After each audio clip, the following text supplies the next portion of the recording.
In this video, let's try to understand co-location, route groups, and private folders in Next.js app router. These are all of the features that can help you to organize your code in a better manner. So you know one thing, that in order to create any route in app directory, you can create a folder inside of the app directory, for example, dashboard, and then you can place a special file page.tsx.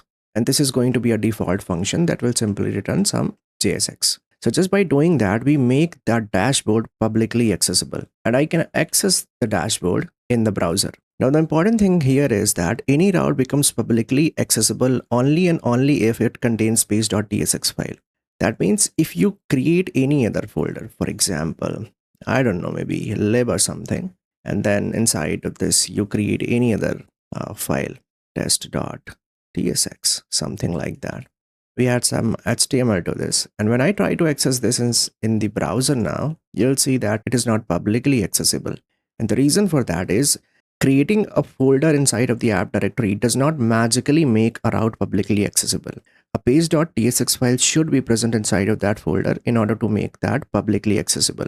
Now, this idea that you can keep other files and folders inside of this app directory that do not have to be a publicly accessible routes, this idea is called co-location. So if you prefer, you can organize all of your code inside of this app directory, and then just for those routes which you want to be publicly accessible, you can add a page.tsx file inside of that route. Now, this statement that any folder that contains page.tsx file will become publicly accessible, it has two exceptions. The first exception comes is when you're creating route groups. So consider this, that let's say you have multiple of these auth routes, for example, login route, then register route, right? Now, if you want to organize these in a folder without affecting the overall URL structure of the application, what you can do inside of this app folder, you can create a folder inside of this app directory, and the folder name is going to be surrounded with a parenthesis. So for example, I could say auth.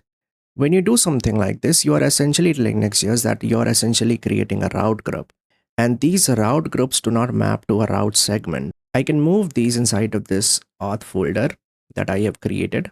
And now if I try to access the register and login page, you can see that I'm able to access these page via doing something like this. So it's not like I have to do something like auth and then register. If I try to do that, I will go to a 404 page. Since this is a route group, this won't map to anything. So that is why we can simply skip this one, and we can access that register page directly. And finally, let's talk about private folders. So inside of this app directory, any folder that you create that starts with an underscore, for example, test, this folder will be a private folder and it will not map to a route segment, even if it contains a page.tsx file. So let me show you. I'll simply create another file, page.tsx.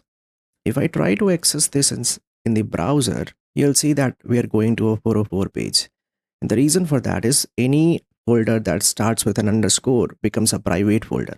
So these are all of the three features that we have learned in this video: co-location, route groups, and then private folder, that you can use to essentially organize your code in a better way.